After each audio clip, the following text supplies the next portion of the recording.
Hello students, welcome to my YouTube channel Sublime Mates. तो students, आज हम इस वीडियो में बात करेंगे हाइट एंड डिस्टेंस या ऊंचाई एवं दूरी। कुछ बुक्स में जो है इसको इस नाम से जानते हैं, सम एप्लीकेशंस ऑफ ट्रिग्नोमेट्री, क्योंकि ये ट्रिग्नोमेट्री का ही पार्ट है हमारा।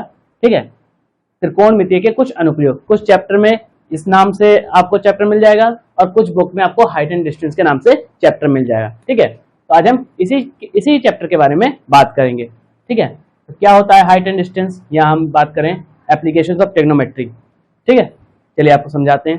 तो देखिए इसमें क्या होता है कि जैसे हम कभी कभी क्या होते हैं, जैसे कोई भी चीज ऊंचाई की तरफ देखते हैं या नीचे की तरफ देखते हैं, तो उसके बीच में जो है ना कुछ एंगल क्रिएट होता है। एंगल क्रिएशन की वजह से क्या होता है कि उसमें सोचते हैं कि ये कितनी दूरी पर होगा या ये हवाई जहाज कितनी ऊंचाई पे होगा। तो ये सब डिस्टेंस फाइंड आउट करने के लिए हम पढ़ते हैं हाइट एंड डिस्टेंस या एप्लीकेशंस ऑफ ट्रिग्नोमेट्री का। ठीक है, कैसे, आइए समझते हैं। तो उससे पहले हम ये समझ लेते हैं कि जैसे ऊपर की तरफ अगर हम कोई चीज देखते हैं तो हमारी आंखों के बीच और उस ऑब्जेक्ट के बीच में जो एंगल बनता है उसे क्या कहते हैं। ठीक है, या नीचे की तरफ अगर हम कोई चीज झांक के देखते हैं तो उसके बीच में कौन सा एंगल बनता है, उसके नाम हम समझ लेते हैं। तो देखिए जैसे मान लीजिए ये एक कोई ऑब्जेक्ट है, मान लीजिए चिड़िया एक उड़ रही है। ठीक है, अब आप यहां से उस चिड़िया को देख रहे हैं। ठीक है, तो इस चिड़िया से ये आंखों तक जो आने वाली रेखा है इसे बोलते हैं दृष्टि रेखा। ठीक है, इसे बोलते हैं दृष्टि रेखा। और ये जो होता है आंखों की जो सीध में एक लाइन बनती है इसे बोलते हैं क्षैतिज रेखा या हॉरिजॉन्टल लाइन। तो जो भी रेखा हॉरिजॉन्टल लाइन के ऊपर होती है तो उसे बोलते हैं तब आंख और वस्तु के बीच में बने हुए कोण को बोलते हैं उन्नयन कोण। क्या कहते हैं? उन्नयन कोण। जो एंगल क्रिएट होगा, ये कोई ऑब्जेक्ट है, जैसे मान लीजिए कोई ऑब्जेक्ट है, इसके और आंख के बीच में जो बना कोण होगा उसे बोलते हैं उन्नयन कोण, या इसे हम इंग्लिश में बोलते हैं एंगल ऑफ एलिवेशन। ठीक है, क्या बोलते हैं इसे? Angle of elevation. ठीक, सेम ऐसे ही हमारा क्या होता है, जैसे कोई नीचे कोई, जैसे ये कोई नदी है। ठीक है, इसी की हेल्प से हम बताते हैं। यहां पर एक कोई बोट है। ठीक है, अब इस बोट को देखने के लिए तो देखिए हमें क्या करना पड़ेगा, नीचे की तरफ देखना पड़ेगा, है ना। तो नीचे की तरफ, और ये हमारी हॉरिजॉन्टल लाइन है जिसे हम बोलते हैं क्षैतिज रेखा। क्षैतिज रेखा। ठीक है, तो क्षैतिज रेखा से नीचे की तरफ बने हुए कोण को बोलते हैं अवनमन कोण। क्या कहते हैं? अवनमन कोण। अवनमन कोण। ठीक है, या इसे हम इंग्लिश में बोलते हैं एंगल ऑफ डिस्प्रेशन। ठीक है, एंगल ऑफ डिस्प्रेशन बोलते हैं। ठीक, तो इसमें अब देखिए क्या है, इसमें एक कॉमन लाइन है क्षैतिज। क्षैतिज का मतलब क्या होता है, जैसे हमारी आंख ऐसे हम सीधे खड़े रहते हैं तो ये जो लाइन बनती है एकदम हमारे सीध में, इसे हम बोलते हैं क्षैतिज लाइन। अब इसके ऊपर अगर कोई चीज ऐसे हम देखते हैं, ठीक है, तो ये हमारी आंख और उस वस्तु के बीच में बने हुए कोण को हम बोलते हैं उन्नयन कोण। और ऐसे अगर हम कोई नीची चीज ऐसे झुक के देखते हैं तब क्षैतिज रेखा और उस वस्तु के बीच में बने हुए कोण को बोलते हैं अवनमन कोण। ठीक है, क्योंकि इस चैप्टर में क्या होता है, इन्हीं एंगल्स का यूज करके हम क्वेश्चंस को सॉल्यूशन करेंगे। ठीक है, कैसे, आइए एग्जांपल की हेल्प से समझते हैं।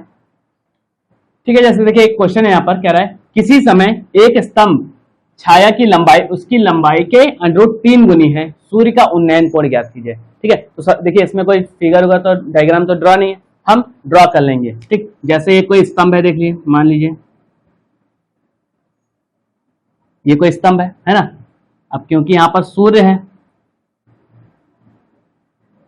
अब सूर्य होगा तभी तो इसकी छाया पड़ेगी, तो इसकी जो छाया है वो कितनी है, मान लो √3 गुनी है। अगर ये, अब इसमें हम क्या करेंगे, इमेजिन करेंगे कि माना जो स्तंभ की लंबाई है वो x है। क्या करेंगे, हम मान लेंगे कि स्तंभ की जो लंबाई होगी वो x है। तो यहां पर हम सॉल्यूशन करते हैं। माना स्तंभ की लंबाई बराबर x, क्या मान लेंगे, x। ठीक है, तो जब ये लंबाई x है, ठीक, तो ये कितनी हो जाएगी, क्या कह रहा है, √3 गुनी है उसकी छाया की जो लंबाई है उसकी लंबाई की √3 गुनी। अगर ये x है तो छाया की लंबाई क्या हो जाएगी, छाया की लंबाई वो क्या हो जाएगी, √3x। क्या हो जाएगा, √3x। ये x हो जाएगा पूरा, और इसकी लंबाई कितनी हो जाएगी, √3x। ठीक है, तो हम क्या निकालेंगे, देखिए उन्नयन कोण निकालना है। उन्नयन कोण का मतलब क्या होता है, जब हम नीचे से कोई चीज ऊपर की तरफ देखते हैं तो ये हो जाएगा इसका उन्नयन कोण। ठीक है, ये जो एंगल बनेगा इसको नाम दे दिया हमने थीटा। तो ये जो कोण बनेगा इसको हम बोलेंगे उन्नयन कोण। ठीक, कैसे फाइंड आउट करेंगे, देखिए जैसे हमने ट्रिग्नोमेट्री में पढ़ा था, अगर आपने अभी तक हमारा ट्रिग्नोमेट्री वाला वीडियो नहीं देखा है तो आप उसको जाके देखिए, और उसमें त्रिकोणमितीय जो अनुपात है उसको अच्छे से समझिए। ठीक है, क्योंकि इसमें उसी चीज का यूज होना है। तो देखिए ये क्या है, हमारा कोण यहाँ पर बन रहा है, ये हो गया हमारा आधार और ये हो गया हमारा लंब। तो लंब बटे आधार किसका फॉर्मूला होता है, हमारा tan का फॉर्मूला होता है। tan थीटा बराबर होता है हमारा लंब बटे आधार, लंब बटे आधार। अब लंब कितना है इसमें, हमारा x है, तो यहां पर लिख देंगे हम tan थीटा बराबर x अपॉन, और आधार कितना है √3x। तो x से x कैंसिल आउट हो गया, कितना बचा यहाँ पर 1/√3, 1/√3। अब देखिए यहाँ पर tan थीटा बराबर कितना आ गया 1/√3। अब tan के किस एंगल के लिए, ठीक है, उसका मान 1/√3 होता है। तो देखिए सारणी जो होती है आपको स्क्रीन पर नजर आ रही होगी, तो उसमें देखिए, तो tan के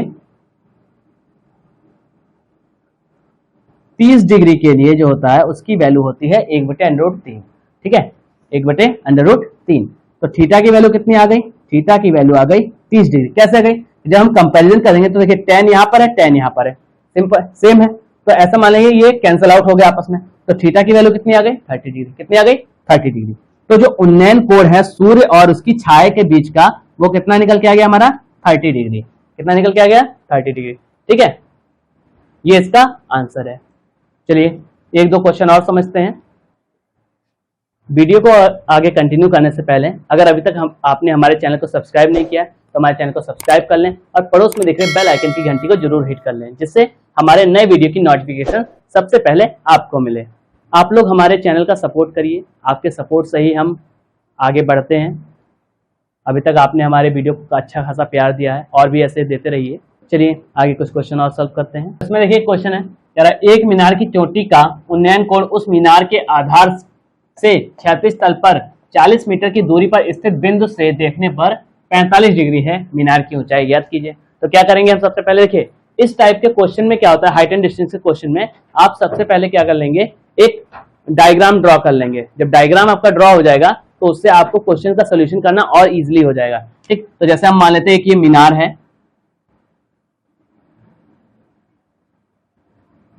ठीक है, ये एक मीनार है मान लिया हमने। ठीक है, अब इसके तल से जो है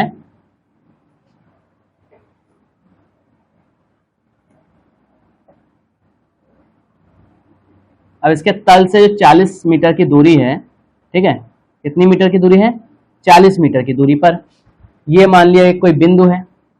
ठीक है, यहां से जो इसका उन्नयन कोण बन रहा है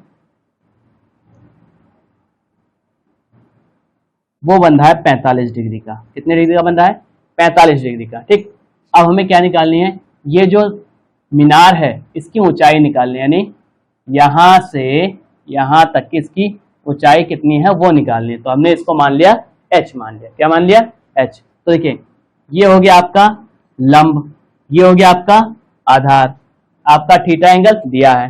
तो लंब बटे आधार कौन सा अनुपात होता है त्रिकोणमिति में, तो लंब बटे आधार होता है आपका tan थीटा। ठीक है, तो tan थीटा बराबर होता है आपका लंब बटे आधार। तो थीटा कितना दिया हुआ है 45 डिग्री, इसमें वैल्यू रख देंगे। तो tan 45 डिग्री बराबर लंब कितना है आपका h है, आधार कितना दिया हुआ है 40।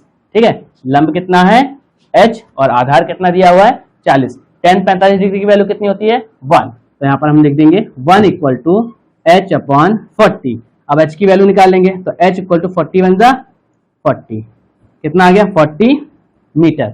यानी मीनार की जो ऊंचाई है वो कितनी हो जाएगी 40 मीटर। देखिए है ना कितना इजी, ये क्वेश्चन काफी इजी होता है, बस देखने में थोड़े टफ लगते हैं। आप जब इसको एक बार ड्रॉ कर लेंगे, ड्रॉ करने के बाद में आपको ये क्वेश्चन एकदम आसानी से इजीली सॉल्व हो जाएगा, कोई दिक्कत नहीं होगी। ठीक है, चलिए अगले क्वेश्चन की तरफ बढ़ते हैं। देखिए अगला क्वेश्चन है, कह रहा है 500 मीटर की ऊंचाई पर एक नदी के ऊपर उड़ रहे एक हवाई जहाज से नदी के दोनों किनारे पर स्थित सम्मुख बिंदुओं का अवनमन कोण क्रमशः 45 डिग्री और 30 डिग्री है। नदी की चौड़ाई ज्ञात कीजिए। ठीक है, मतलब ये कह रहा है कि जैसे ये यहाँ पर एक हवाई जहाज उड़ रहा है, ठीक, ये नदी है, ठीक है, ये इस टाइप से नदी है, तो कह रहा है ये एक किनारा है, ये एक दूसरा किनारा है, ठीक, तो ये यहां से इसके जो सेंटर से जो इसकी दूरी है वो है 500 मीटर। कितना है, कह रहे हैं 500 मीटर की ऊंचाई पर है, ठीक, तो जो 500 मीटर है तो इसके ये यहाँ इस वाले किनारे को देखेगा, ठीक, तो इसका जो एंगल बन रहा है अवनमन कोण का, हमने बताया था नीचे की तरफ देखेंगे तो अवनमन कोण ये होगा, तो ये जो बन रहा है वो कितना बन रहा है 45 डिग्री, ठीक। फिर उसके बाद इसी से जब वो दूसरे किनारे को जब देख रहा है तो इसका जो एंगल बन रहा है वो बन रहा है 30 डिग्री।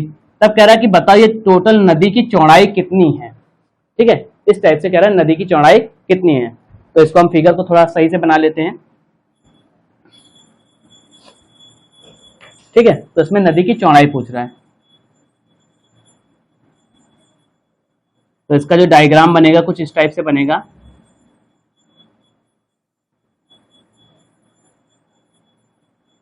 ये आपका ऑब्जेक्ट है जिसे हम हवाई जहाज ना, ठीक है, एरोप्लेन, तो इसके बीच में जो कोण बनेगा वो है 45 डिग्री का, इसके बीच में जो कोण बन रहा है वो है 30 डिग्री का, ठीक है, और यहां से यहां तक की जो डिस्टेंस है वो कितना है 500 मीटर है, ठीक है, कितना है 500 मीटर है। तो देखो आप लोगों ने पढ़ा होगा एकांतर कोण जो होते हैं आपस में बराबर होते हैं, ठीक है, तो जब ये 45 डिग्री है तो देखिए ये भी कितना होगा 45 डिग्री ही तो होगा, क्यों, क्योंकि ये इसका क्या है एकांतर कोण है, ठीक है, क्या है एकांतर कोण। सेम ऐसे ही जब ये 30 डिग्री है तो ये इसका क्या हो जाएगा एक एकांतर कोण हो जाएगा, ये भी कितना डिग्री का हो जाएगा 30 डिग्री का हो जाएगा। अब देखिए हमें क्या निकालना है, इस नदी की पूरी चौड़ाई निकालें, तो उससे पहले हम मान लेते हैं यहां से यहां तक की जो दूरी है उसे x मान ले, फिर यहां से यहां तक की जो दूरी है उसे हम y मान ले, ठीक है, क्या मान ले, पहले नदी के मध्य बिंदु से पहले किनारे की दूरी x और नदी के मध्य बिंदु से दूसरे किनारे तक की जो दूरी है वो y मान लेते हैं। तो अब देखिए ये क्या है लंब है, परपेंडिकुलर ही तो है, ठीक, और ये क्या है हमारा बेस, इसे हम को कर लेते हैं, हमारे पास एंगल है, लंब है और आधार है, तो कौन सा एंगल लगेगा हमारा, कौन सा अनुपात लगता है tan थीटा का, ठीक, तो वही हम इसमें लगा देंगे, चलिए लगाते हैं। तो देखिए tan थीटा बराबर होता है लंब बटे आधार, ठीक है, हमने शॉर्ट फॉर्म में लिखा है L मतलब लंब, A मतलब आधार। लंब कितना है 500 मीटर, तो इसमें रख देते हैं 500 मीटर। आधार हमने कितना माना है x, थीटा की वैल्यू कितनी है, तो यहाँ पर थीटा की वैल्यू रख देंगे, तो tan 45 डिग्री। अब tan 45 का मान कितना होता है 1 इक्वल टू 500 अपॉन x, इसका क्रॉस मल्टीपल कर देंगे, ठीक है, जिसे हम हिंदी में बोलते हैं वज्र गुणन, ठीक है, x बन जा x इक्वल टू 500, यानी x की वैल्यू कितनी आ गई 500। अब हम क्या निकालेंगे y की वैल्यू निकालेंगे, कैसे प्रोसेस है, सेम इसी प्रोसेस से ही निकाल लेंगे, ठीक है। तो हमें x बराबर कितना मिल गया है 500 मिल गया, अब y की वैल्यू निकाल लेते हैं, चलिए इधर ही निकाल ले रहे हैं। तो देखिए ये लंब है और ये क्या हो जाएगा आधार हो जाएगा, कौन सा एंगल लगेगा हमारा tan वाला ही लगेगा, तो tan थीटा बराबर लंब बटे आधार हो गया। अब थीटा की वैल्यू कितनी है 30 डिग्री, तो tan 30 इक्वल टू लंब कितना है 500 है और आधार कितना है y है, आधार कितना हो गया y, तो tan 30 की वैल्यू कितनी होती है 1/√3 इक्वल टू 500 अपॉन y। अब क्या करेंगे क्रॉस प्रोडक्ट कर देंगे, क्या कर देंगे क्रॉस प्रोडक्ट, तो y वन जा y और 500 इंटू √3 कितना हो जाएगा 500√3, तो y की वैल्यू कितनी आ गई है 500√3, ये आ गई है y की वैल्यू। अब जब हम टोटल डिस्टेंस फाइंड आउट करेंगे तो कितना मिल जाएगा हमें, तो देखिए x और y को क्या कर देंगे हम ऐड कर देंगे, तो हमें टोटल डिस्टेंस पता चल जाएगी, नदी की चौड़ाई पता चल जाएगी। चलिए निकाल लेते हैं। तो हमारी जो y की वैल्यू आई थी वो आई थी 500√3, 500√3। तो यहाँ पर लिखते हैं नदी की चौड़ाई बराबर क्या हो जाएगा, ये मध्य बिंदु से पहले किनारे की दूरी कितनी है x, मध्य बिंदु से दूसरे किनारे तक की दूरी कितनी है y, तो दोनों का अगर हम जोड़ दें तो हमें टोटल दूरी में चौड़ाई मिल जाएगी। तो इसमें रख देते हैं, तो ये 500 प्लस 500 अंडर रूट 3, ठीक है। अब क्या करेंगे, इनको ऐड कर देंगे, इन दोनों में देखिए 500 कॉमन है, निकाल लीजिए 500, तो यहाँ पर क्या बचा 1 plus under root 3, under root 3 की वैल्यू कितनी होती है 1.73, ठीक है, तो वही इसमें रख देंगे। तो 500 इंटू 1 प्लस 1.73, इसको ऐड कर दिया तो क्या 500 1 कितना हो गया 2 और 2.73, तो 2.73, इसका मल्टीपल कर देंगे तो देखिए 5 3 जा 15, 5 7 जा 35, 35 प्लस 1 36, कैरी आया 3, 5 2 जा 10, 10 और 1 30, 10 और 3 13, ठीक है, और 2 जीरो लगे हुए हैं, 2 जीरो पीछे लगे। अब देखिए पॉइंट कितने संख्या के बाद है, 2 संख्याओं के बाद है, तो यहाँ पर लग गया पॉइंट। तो जो नदी की दूरी आ गई है यानी डिस्टेंस निकल के आई है वो कितनी आई है 1365 मीटर, 1365 मीटर, ये इसका आंसर है कि नदी की जो कुल चौड़ाई है वो कितना है 1365 मीटर। आप भी ऐसे निकालेंगे, पहले एक एंगल निकालेंगे फिर दूसरा एंगल निकालेंगे, जब दूसरे एंगल से उसका बेस या उसकी हाइट मिल जाए तब उसके बाद में हम उसको टोटल फाइंड आउट कर लेंगे, अगर इस टाइप से क्वेश्चन है तो, ठीक है। चलिए अगले क्वेश्चन की तरफ बढ़ते हैं। तो देखिए हमारा एक अगला क्वेश्चन है, कह रहा है पुल पर बैठा एक व्यक्ति नदी में एक नाव देखता है जिसका अवनमन कोण 45 डिग्री है, यदि पुल की ऊंचाई 15 मीटर हो तो नाव से पुल तक की दूरी ज्ञात कीजिए। तो ये इसको हम एक इमेजिन कर लेते हैं कि कैसे हो सकता है। जैसे मान लीजिए ये एक पुल है, ठीक है, इस पर बैठा हुआ एक ये लड़का है, ठीक है, और ये नदी है जो कि इससे होते हुए निकल रही है, ठीक है, ये नदी है। अब ये यहाँ जो लड़का बैठा है इस नदी से इस पुल तक की जो ऊंचाई है वो कितनी है 15 मीटर है, कितनी है 15 मीटर। अब यहाँ पर जो है एक नाव देख हम बना लेते हैं, ठीक है, ये नाव है। अब इसको जब ये लड़का देखता है तो इसका जो अवनमन कोण बनता है वो कितना बनता है 45 डिग्री का, ठीक है, कितना बन रहा है 45 डिग्री का बन रहा है, ठीक है। अब यहां से यहां तक की जो दूरी है वो कितनी है 15 मीटर है।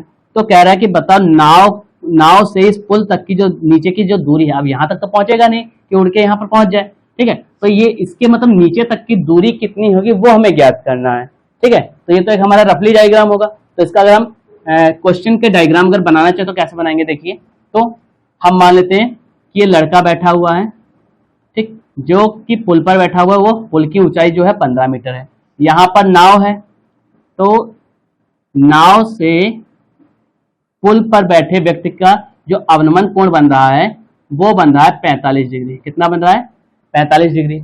अभी हमने बताया था जैसे कि एकांतर कोण आपस में बराबर होते हैं, तो जब ये 45 डिग्री है तो देखिए आप ऐसे समझिए जहां पर जेड सीरीज बन रही हो तो ये वाला एंगल ये वाले एंगल के बराबर होगा, जहां ऐसे हो तो ये वाला एंगल इस वाले एंगल के बराबर होगा, तो इन्हें बोलते हैं एकांतर कोण, ठीक। तो देखिए यहाँ पर एक जेड सीरीज बन रही है, तो जब ये 45 डिग्री है तो ये भी कितना हो जाएगा 45 डिग्री हो जाएगा ना, ठीक। तो हमें यहां से यहां तक की दूरी ज्ञात करनी है, तो हम मान लेते हैं, इसको लिख देते हैं, माना नाव से पुल की दूरी x है, कितनी है x है, यहां से इस नाव तक की जो दूरी है वो कितनी है x है, ये नाव है, ये पुल है, ठीक है, x मान लिया। अब देखिए हमारे पास ऊंचाई दी हुई है, आधार दिया हुआ है और कोण दिया हुआ है, तो हम कौन सा फार्मूला लगाएंगे, देखिए इसमें जो हाइट एंड डिस्टेंस होता है इसमें मैक्सिमम जो हम यूज करते हैं रेशियो, टेक्नोमेट्रिक रेशियो, वो हमारा tan थीटा ही हम सबसे मैक्सिमम यूज करते हैं, क्योंकि अभी तक देखिए जितने भी हमने क्वेश्चन लगाए उसमें सब में tan थीटा का ही यूज ज्यादा हुआ है, तो उसमें लिख देते हैं हमारे, तो tan थीटा बराबर क्या होता है हमारा लंब बटे आधार। तो ये क्या है, ये लंब ही तो है आपका, तो लंब कितना दिया हुआ है 15, आधार कितना दिया हुआ है x, थीटा की वैल्यू कितनी दी है 45, तो यहाँ पर लिख दें tan 45 डिग्री। कितना लिख देंगे? tan 45 degree. अब tan 45 का मान कितना होता है? 1 होता है, आप सभी को पता है। तो यहाँ पर हो गया 15/x। तो x की वैल्यू कितनी हो गई? 15। कितने हो गए? 15। यानी पुल के तल से, यानी पुल के नीचे से नाव तक की जो दूरी है वो कितनी होगी? 15 मीटर की दूरी पर होगा। ये इसका आंसर है। ठीक है, चलिए। तो ये कुछ क्वेश्चन है, आप लोग इनको ट्राई करके देखिएगा। ठीक है, देखिए मैंने इसमें सिर्फ फिगर ड्रॉ करके दिया है आपको क्वेश्चन समझने की, मतलब क्वेश्चन नहीं लिख के दिया है। इसमें देखिए क्या दिया है, हाइट दी है 12 मीटर। ठीक है, एंगल दिया है 60 डिग्री। आपको क्या निकालना है? एक्स की वैल्यू निकालना है। सेम ऐसे ही आपका दूसरा क्वेश्चन है, ये आपका कौन सा एंगल दिया है? अवनमन कोण दिया हुआ है। ठीक है, उसका आधार दिया हुआ है और हाइट हमें फाइंड आउट करनी है। ठीक, ऐसे फिर ये हमारा देखिए क्या दिया हुआ है, दो कोण दिए हैं, एक इधर का और एक इधर का। तो इसमें एक्स और वाई की वैल्यू निकालनी होगी आपको। ठीक है, आप लोग ट्राई करके देखिएगा। अगर आप नहीं कर पाते आप हमें कमेंट सेक्शन में जरूर बताइए, जिससे हम आपको इसके सोल्यूशन वीडियोस आपके लिए अपलोड कर देंगे। आपको वीडियो कैसा लगा कमेंट करके जरूर बताएं। हमारे वीडियो को लाइक करें, चैनल को सब्सक्राइब करना बिल्कुल भी ना भूलें और हमारे वीडियो को ज़्यादा से ज़्यादा शेयर करें। हमारे साथ लास्ट तक बने रहने के लिए थैंक यू।